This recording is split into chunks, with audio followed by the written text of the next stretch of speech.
Hi, everybody.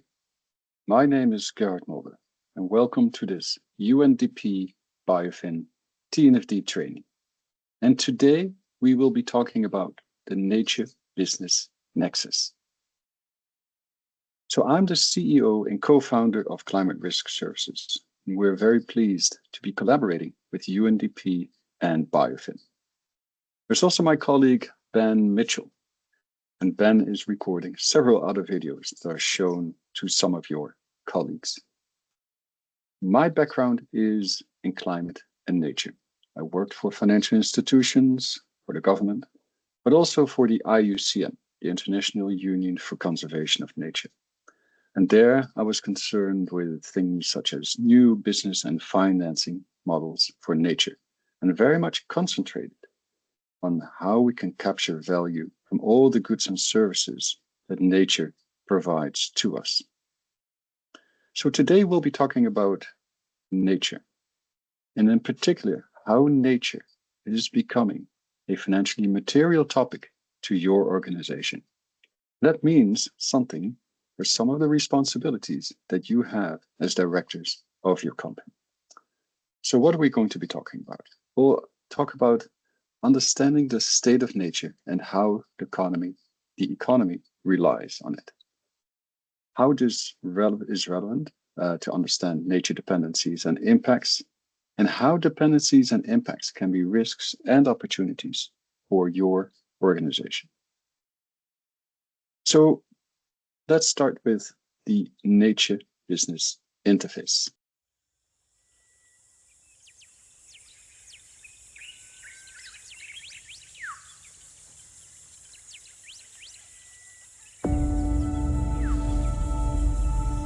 Nature is a wonder,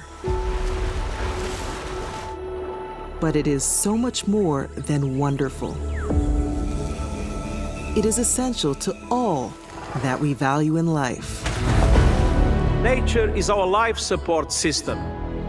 It is the source and sustainer of the air we breathe, the food we eat, the energy we use.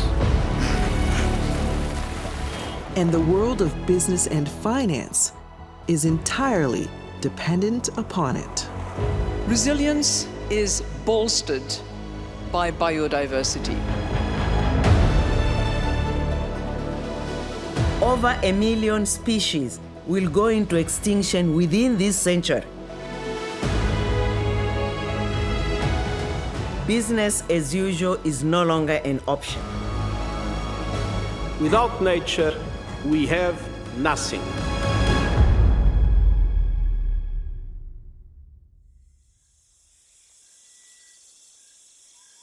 The natural system is our most important and our most valuable asset class, yet we don't assign a value to it.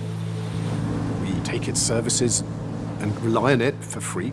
We don't pay for those services, and we don't invest into it. And this is where the problem lies. Since the Industrial Revolution, the dependable, resilient natural world has been the foundation of a booming global economy. And our prosperity continues to be built at the expense of nature. Our landscapes are degrading, our oceans depleting. During the space of a single human lifetime, my lifetime, we have changed the planet so much that the benign, stable conditions which underpinned both the growth of our civilizations and the trade and financial systems have ended. A healthy natural world is essential for the planet's resilience. It is the foundation for all cash flows, all supply chains, and all investment values. And nature is essential as we face down the challenge of net zero. Climate and nature are two sides of the same coin. The planet is an integrated system. We have to think about them as one joined up planetary system. The science tells us that there is a real chance that we will hit tipping points soon. creating a future of escalating risks for investors, businesses, economies, even whole societies. The loss of biodiversity has reached unprecedented rate in the history of humankind. It's not just an environmental issue. It is an economic issue, it is a financial issue, it's a developmental issue. We simply can't afford nature to decline any further. Unless we put resilience into our business models and resilience into nature, we will not have business models that will survive. That is very clear, and you can see many examples of where this is happening in real life right now. From manufacturers dependent on water, to food producers and pharmaceutical companies dependent on pollinators, businesses and investors across all sectors are exposed.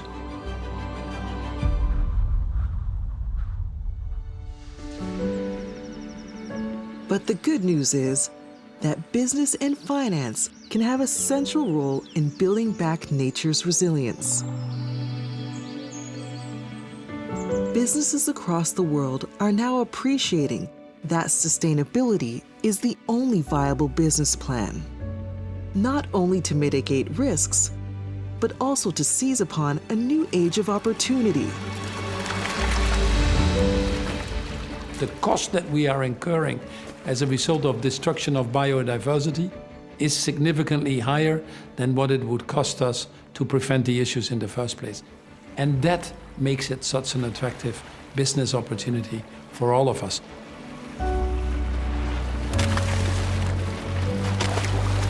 And leading companies understand that it is just not about risk mitigation, but positioning your company for the future that we all want. That future is one in which business innovates to demand less of our natural world and harnesses the regenerative capacity of nature itself.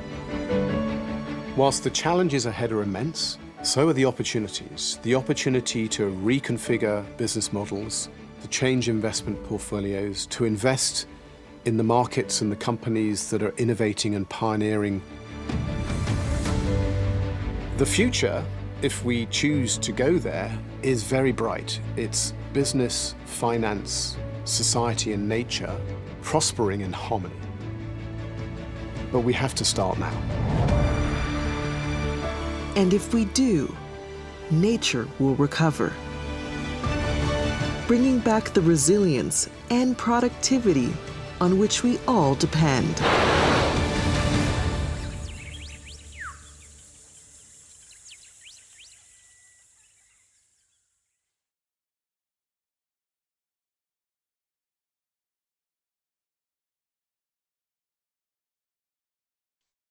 This is a quote from Henry Paulson, who's the former US Secretary of the Treasury. And he says that nature's ability to provide the goods and services on which we depend is being undermined, presenting enormous risks to prosperity. Effectively, what he is saying is that we're putting a time bomb under our economic model. And because nature is degrading worldwide, as well as in South Africa, that means that we're putting the economy at risk. And because your bank is exposed to that economy, that effectively translates into risks that you now need to start monitoring and managing. So what are we talking about here? Countries around the world are now assessing to which extent their economies are dependent on nature.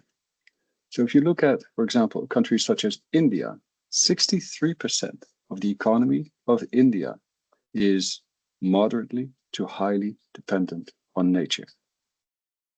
And in the case of the European Union, that is approximately 50%. Now, here's the problem. Reduced pollination, fisheries, timber production, and related ecosystem services could result in an annual decline in global GDP of 2.7% $7 trillion by 2030. And the countries that are most at risk are located in sub-Saharan Africa and South Asia. And that was concluded by a study of the World Bank. Protecting nature could avert global economic losses of $2.7 trillion per year. Right? So this is coming from an important institution. Now, the situation is potentially so bad and so systemic that it could even start affecting sovereign credit rating. And here's a quote from an economist from the University of Cambridge. And he says that biodiversity and nature-related risks can have significant impacts on the sovereign credit worthiness, default probability, and the cost of capital. Now, I want to talk about ecosystem services. And that seems a little bit of an abstract term. So what does that mean exactly? Well, simply put, ecosystem services are all the goods and services that nature provides to us. They're commonly broken down into 4 categories. These are provisioning services, regulating services, cultural services, and supporting services. I want to focus mostly on the first, provisioning services, because these are the products that we can identify, such as timber and fisheries. So the total value of the world's ecosystem services and natural capital is estimated to be around $33 trillion. So that is real money, and the economy depends on it. But here's the thing, ecosystem services are in decline. So we've roughly identified 18 ecosystem services, but 14 of those are in decline. So nature and its vital contributions to people, which together embody biodiversity and ecosystem functions and services, are deteriorating worldwide. Another way of looking at how well our planet is doing is by looking at planetary boundaries. This is a concept that was developed by the Stockholm Environmental Institute. And you can see that 6 out of the 9 planetary boundaries are already being breached. That effectively means that the Earth is now well outside of the safe operating space for humanity. And again, why is that important? Because our economy ultimately depends on nature.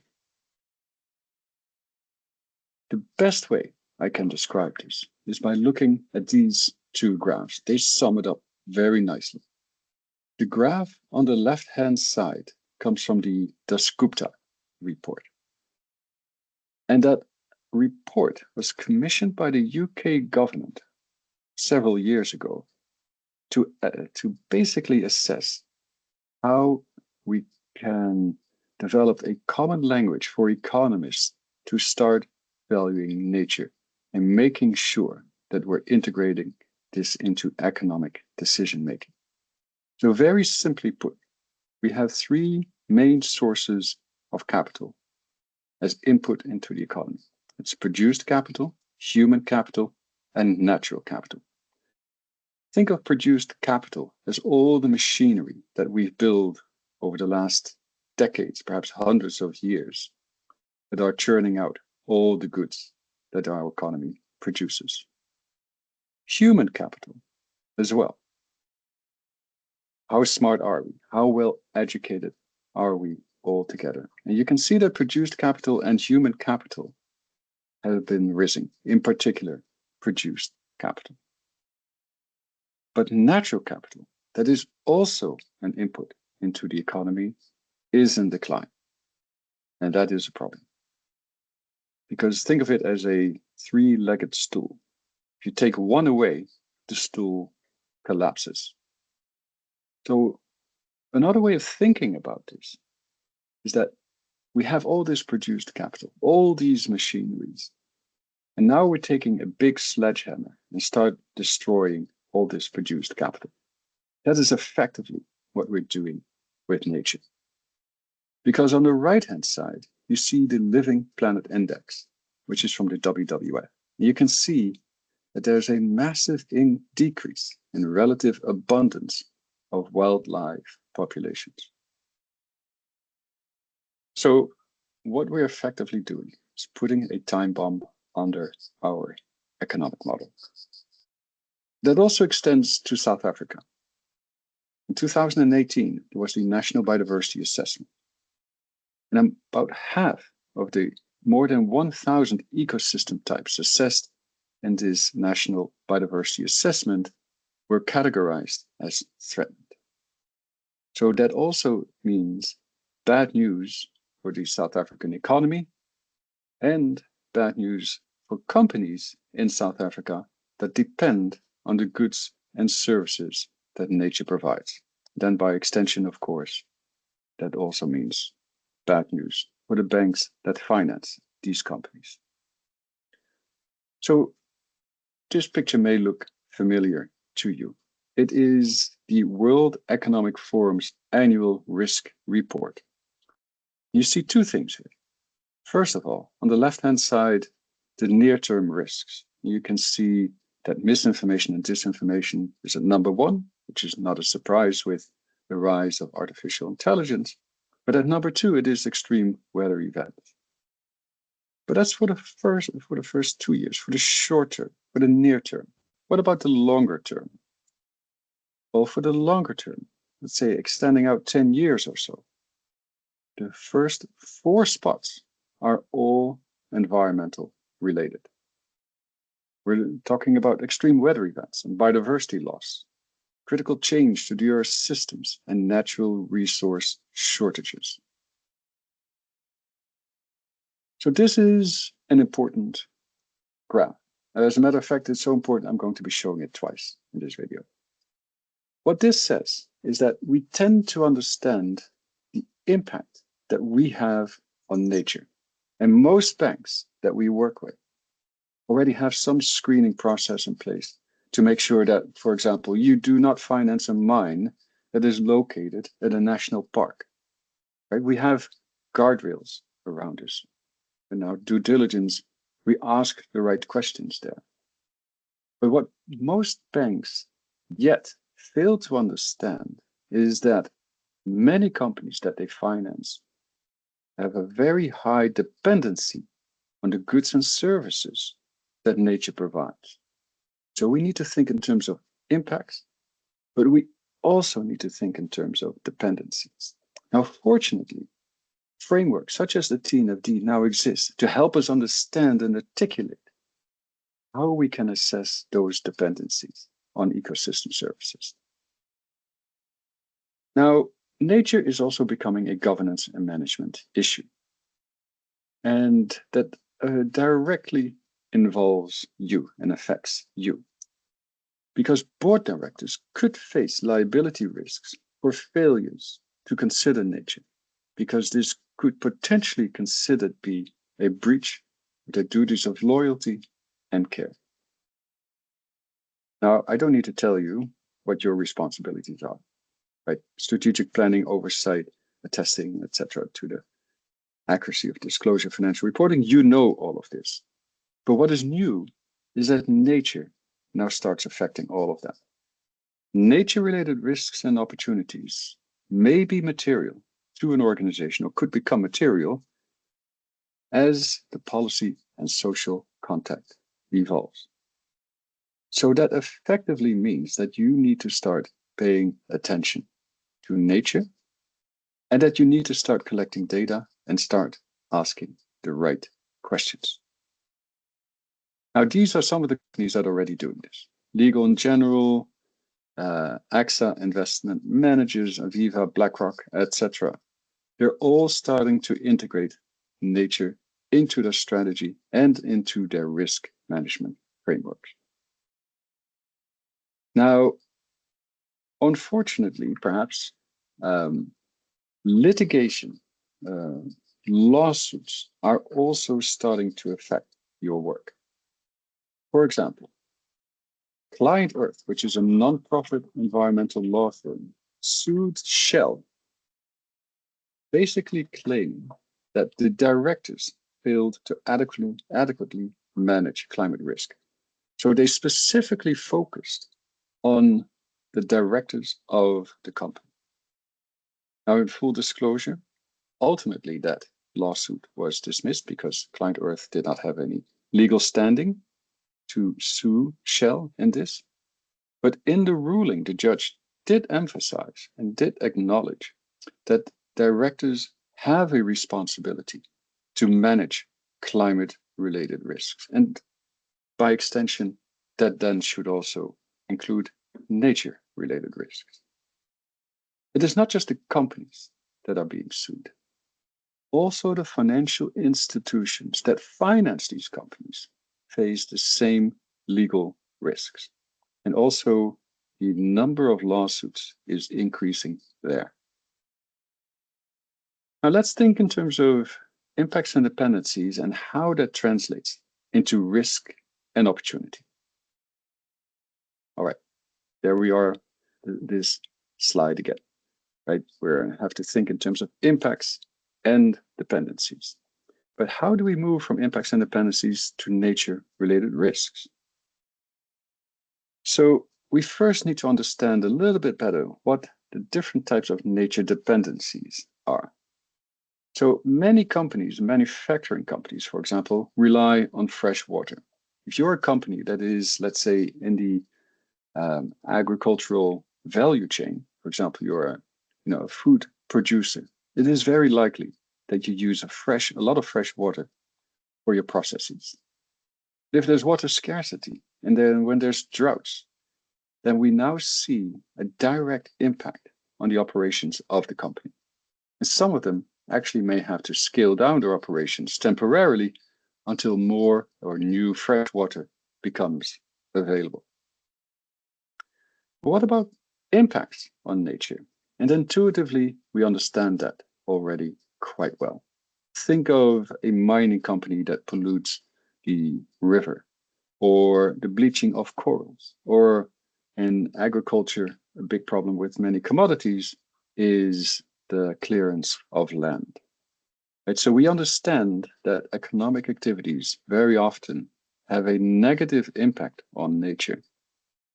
And that is not just bad for the planet, but is also a potential source of risk for organizations. But we can do it differently.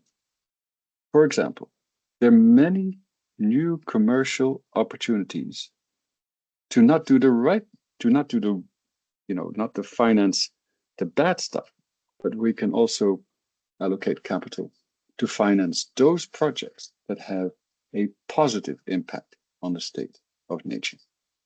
So one example is in land, freshwater, ocean use change. There's many ways in which we can finance projects that degrade the environmental asset quality. But then there's also, we can allocate capital for regeneration, for example, and rewilding and conservation and restoration. And the business case for these types of activities is becoming ever clearer. So let's generate a few good definitions here for nature-related risks and nature-related opportunities. So nature-related risks are those potential threats posed to an organization that arise from society's dependencies and impacts on nature. But nature-related opportunities then are those activities that create positive outcomes for those organizations and nature by creating positive impacts on nature or mitigating the negative impacts on nature. What does that mean? Well, let's unpack that a little bit here. Let's focus on dependency first. So we have a business, and that business is dependent on ecosystem services, and that creates a risk and an opportunity. And the risk is, of course, that ecosystem service is no longer provided. And that leads to cost to replacing it. And that dependency can become financially material risk. But what about the opportunity side of that? Well, reducing the dependency on ecosystem service or ensuring that the provision of that ecosystem service can reduce is basically a risk reduction. It could also potentially reduce cost. Look at a case study here. In several years ago, with the wineries in the Cape region. This is the Bosman family vineyard. Now, I am sure that you remember that in 2017-18, there was a big scare that we were running out of water, that the city of Cape Town was running out of water. As a matter of fact, I was in Cape Town at the time, and I was told that I was only allowed to take 30-second showers. Well, turns out that actually can be enough to freshly start your day. So why is this relevant? Well, there are many vineyards and businesses in the Cape Town and Stellenbosch region that rely on water, in this case from the Berg River scheme. And that's a dependency on nature. Right? We rely on that water because it's a direct input into the growing of these grapes. But in 2017-18, when we had this massive drought, the Berg River ran dry before the grapes could be harvested. That had two impacts. First of all, there was real economic damage in the whole sector to the order of magnitude of 500 million rand. So those were real losses due to the drought. But then also, we needed to invest into water management. And this one company, Distel, which is a major beverage and wine producer in the region, I'm sure you know it, invested more than 200 million rand into water management. And so here you can see a direct case where the dependency on an ecosystem services affected businesses that rely on it.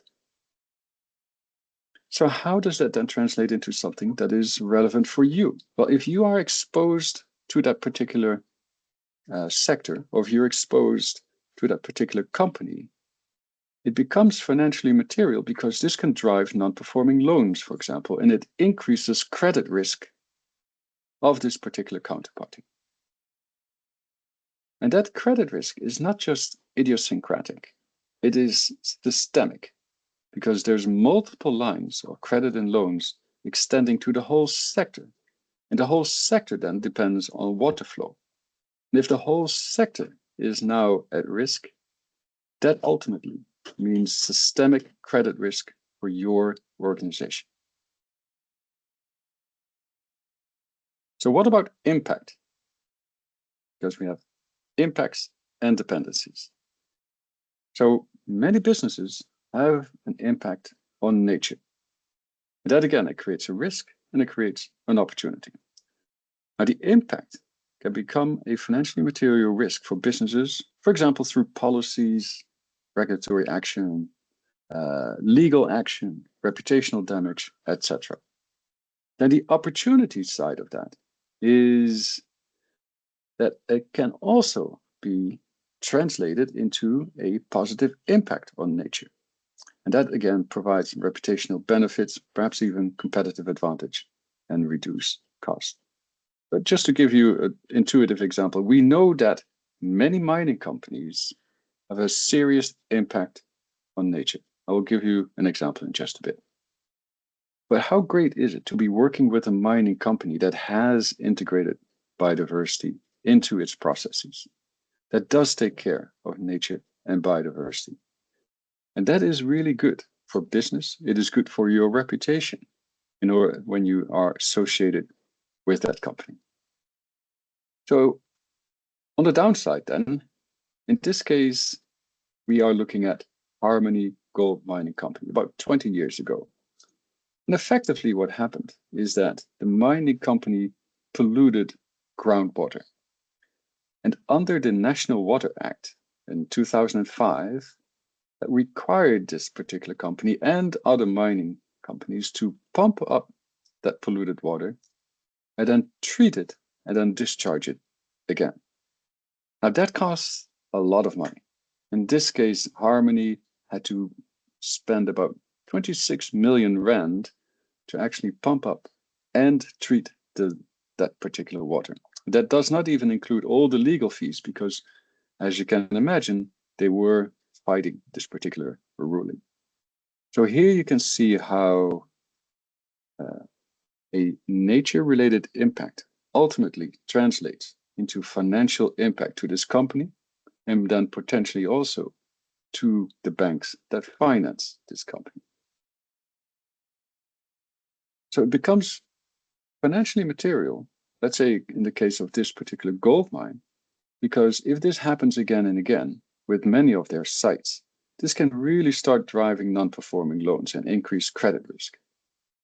And that again can result in reputational damage as well as potentially regulatory risk for the banks that finance these types of companies. And again, this is not just idiosyncratic risk, right? Let's say you are a pension fund and you have a big exposure to mining companies because they pay steady dividend, etc., etc. So many businesses, multiple businesses in the South are operating in the South African mining sector, and many of them will have a negative impact on nature.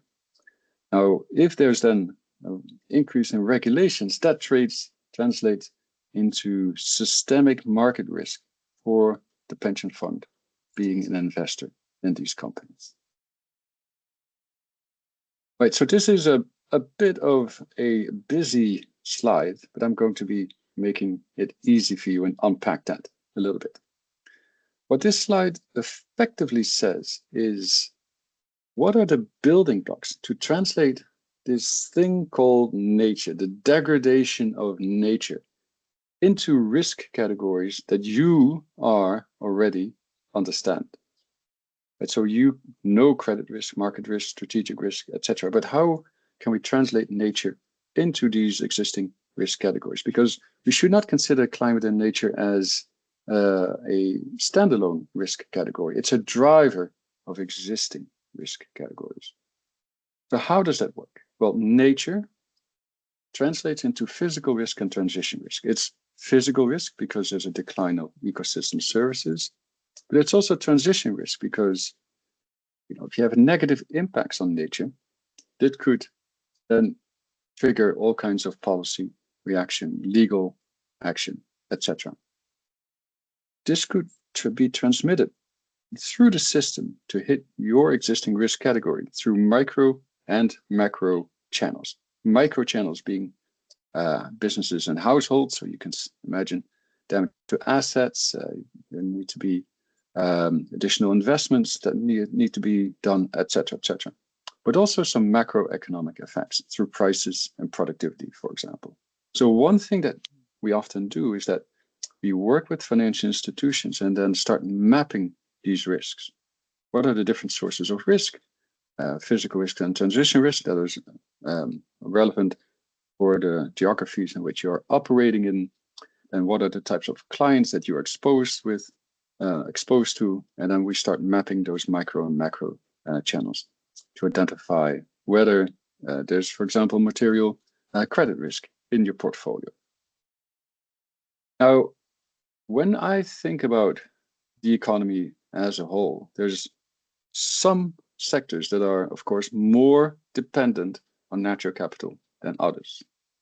We've highlighted a few here. On the left-hand side, we have agriculture, forestry, fishery, food, beverage, and tobacco, and construction. And what you can see immediately here, and this is a study done by one of the big four consulting firms, is that for direct operations of companies operating in these sectors have a high dependency on ecosystem services and natural capital. But then if we look at the economy as a whole, then there's 11 industries that have a moderate to high nature dependency for at least 35% of the economic value from their direct operations and supply chain. Right, so water utilities, energy, chemicals, for example.